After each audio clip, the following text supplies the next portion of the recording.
జై శ్రీమన్నారాయణ.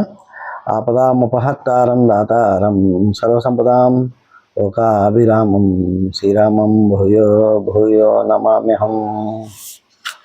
మనకి ఇంతకుముందు శ్రీమద్ రామాయణం వాల్మీకి మహర్షి రచించినటువంటి శ్రీమద్ రామాయణంలో 19 సరుకులు ఏం తెలుసుకున్నామంటే, ఎప్పుడైతే ఈయన విశ్వామిత్రుడు వచ్చినటువంటి విషయాన్ని తెలియజేశాడు, శ్రీరాముని తన వెంట అడవులకు పంపించమన్నాడు. ఎందుకంటే ఇట్లా రాక్షసులు ఇబ్బంది పెడుతున్నారు, యజ్ఞార్థంలో వారు చేస్తున్న దానికి మాంసఖండాలు రక్తం అవన్నీ కూడా కుమ్మరిస్తున్నారు. కాబట్టి నేను యజ్ఞంలో ఉన్నప్పుడు వాళ్ళ మీద నేను క్రోధాన్ని ప్రవేశించకూడదు. కాబట్టి నీ రాముడు పంపించు, నీ రాముడి ద్వారా వాళ్ళని వధింపజేస్తానని చెప్తున్నాం కదా.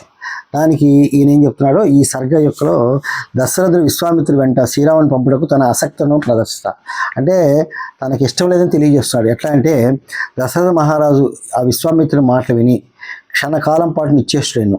పిమ్మట అతడు తన సృహను పొంది మునితో ఇట్లెన్ను, రాజీవలోచనైన నా రాముడు 16 ఏళ్ల వయసు కూడా నిన్నవాడు కనుక ఇట్టు చిరుతప్రాయమున ఆ క్రూర రాక్షసులతో అతడు యుద్ధం చేయగలని నేను అనుకున్నాను. ఇదిగో ఈ అక్షౌహిణి సైన్యమునకు నేను అధిపతిని. ఈ సైన్యంతో వచ్చి నేను ఆ నిశాచరుడితో పోరాడుతున్నాను. అలాగే వివిధ అస్త్ర శస్త్రములందు ప్రయోగించడంలో నేర్పర్లు. కాబట్టి రాక్షసులు యుద్ధం చేయగల సమర్థులు, దయచేసి శ్రీరాముని మాత్రం కోరవలదు, నేను చూస్తాను అని చెప్తున్నాడు. అలాగే ఇంకేం చెప్తున్నాడు, నేనే ధనుర్బాణం చేతబట్టి నీ యాగ సంరక్షణ చేయగలను. యుద్ధరంగం నా సేనలకు నాయకత్వం వహించి నా బొందులో ప్రాణమున్నంత వరకు ఆ రాక్షసుతో నేను పోరు సలిపితును. నేను అచ్చటకు వచ్చేదను. నీ యజ్ఞ వ్రత దీక్ష సురక్షితంగా నిర్విఘ్నంగా పూర్తయినట్లు చేయుదును. కనుక రాముని మాత్రం పంపవాలని అడగవలదు.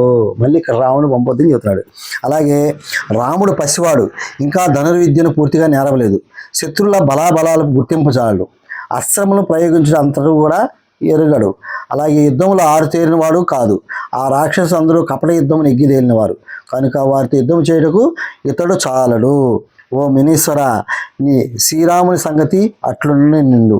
నీ రాముని నెడవాసి ఒక క్షణముకైనా నేను బ్రతికజాలను కనుక నా పసివాన్ని కోరదు. ఇప్పుడు విషయం తేల్చి చెప్పేశాడు. ఇప్పుడు యుద్ధం కాదు, ఏమీ కాదు, నేను రాముని పంపించి నేను ఉండలేను, నేను ఒక క్షణం కూడా బతకలేను అని చెప్తున్నామట. యజ్ఞవ్రతమున చేపట్టిన ఓ బ్రహ్మర్షి, తప్పనిసరిగా రాముని వెంట కొని పోదలిచితే నేను చతురంగ బలంతో వచ్చేదను, అనుమతింపుడు. అలాగే నాకు 60,000 సంవత్సరాల వయసు నిండిన పిమ్మట, అంటే 60,000 సంవత్సరాల వయసు సరిపోయిన తర్వాత, ఎప్పుడైతే 60 సంవత్సరాలు ఈయనకి ఇప్పుడు వయసు అప్పటికి అయిన తర్వాత ఏమైంది, అశ్వమేధ పుత్రకామేష్టి యజ్ఞములను ఆచరించిన ఫలితముగా నా నోముల పంటగా ఆ రాముడు మాకు కలిగను. 60,000 సంవత్సరాలతో పుత్రుడిగా పుట్టాడు భగవంతుడు, రాముడు, శ్రీరాముడు. ఎందుకు పుట్టాడు అనేది కారణం అనేది ఋషులకు తెలుసు, విశ్వామిత్రుడు తెలుసు అనమాట. కనుక ఈ రాముడు నాకు కలిగను, ఈ పసిబాలను కోరవద్దు అంటున్నాడు. అలాగే ఇంకేం చెప్తున్నాడు, ఈ నలుగురు కుమారుల్లో కూడా రాముడన్న నాకు అత్యంతమైన ప్రేమ, పైగా అతడు జ్యేష్ఠుడు కనుక ధర్మాత్ముని రాముని తీసుకొని వెళ్ళవద్దు అని చెప్తాడు. చెప్తూ ఇంకేం చెప్తాడు, ఓ మునీశ్వర, ఆ రాక్షసులు ఎవరు, వారి పరాక్రమలు ఎట్టిది, ఎవరి కుమారులు, వారి ఆకారములు ఎట్టివి, వారికి ఎవరి అండదండగలవు. ఓ బ్రహ్మర్షి, కపట యుద్ధంలో దిట్టములైన ఆ రాక్షసులు నేను కానీ, నా సేనలు కానీ, రాముడు కానీ ఎట్లు ఎదుర్కొనవలను. ఓ మహాత్మ, ఆ రాక్షస పరాక్రమంచే విర్రవీగుచున్నారు కదా, ఆ దుష్టాత్ములను నేను ఎట్లు నిలపవలను, అంతేయు నాకు విశదపరచము. కాబట్టి అసలు వాళ్ళెవరు, ఏంది, వాళ్ళ కథ ఏంది అని అడుగుతున్నామట. అడిగితే దశరథుడు వచ్చిన విని విశ్వామిత్రుడు ఇట్లు పలికాడు, ఆ రావణుడు అనే రాక్షసుడు పౌలస్తు వంశంలో జన్మించను. అతను మిక్కిలి బలవంతుడు, గొప్ప పరాక్రమశాలి. అతనికి పెక్కు రాక్షస బలములు గలవు.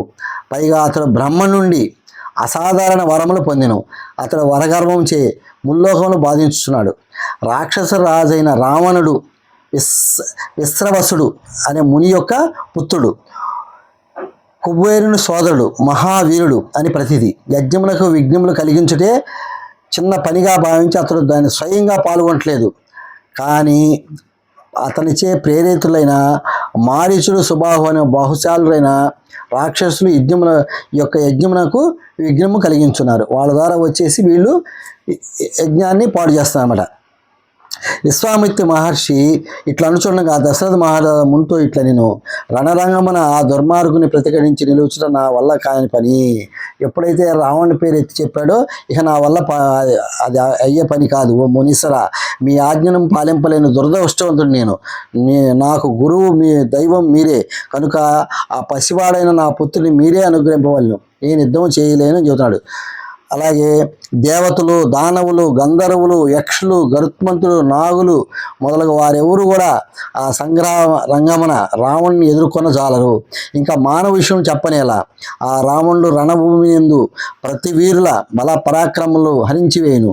కావున ఓ మునిపుంగవ, నేను నా సైన్యంతో కూడి పుత్ర సహితుడినై కానీ అతని బలమును ఎదుర్కొంటా ఆసక్తుడును. ఇప్పుడు ఏం చెప్తాడు? ఇప్పుడు వరకు నేను రాముడిని నా యొక్క అక్షరుని సైన్యంతో ఎదుర్కొంటానండి. ఇప్పుడు ఏమన్నాడు? అసలు రావణాసుడి పేరుంటేనే నేను ఆ రాక్షసుని ఏమి చేయలేను అని చెప్తున్నమాట. చెప్తూ, ఓ బ్రహ్మర్షి, నా కుమారుడు దైవ సమానుడు, పూర్తిగా అమాయకుడు, యుద్ధులందు ఆరుతేరినవాడు కాదు, పైగా బాలుడు. కావున అతన్ని నేను పంపజాలను, నేను అతన్ని పంపలేను అని చెప్తున్నాడు. చెప్తూ ఇంకేం చెప్తున్నాడు? యజ్ఞములకు విఘ్నములు కలిగిస్తున్న ఆ మారిష సుందోప సందుల కుమారులు యుద్ధమున వారు యమునితో సమానులు. చూడు, వాళ్ళ రాక్షసుని ఎంత పోల్చంటే వాళ్ళు యములంత వాళ్ళు అంట, యమునితో సమానులట. కనుక నా ముద్దుల బిడ్డను మీ వెంట పంపజాలను.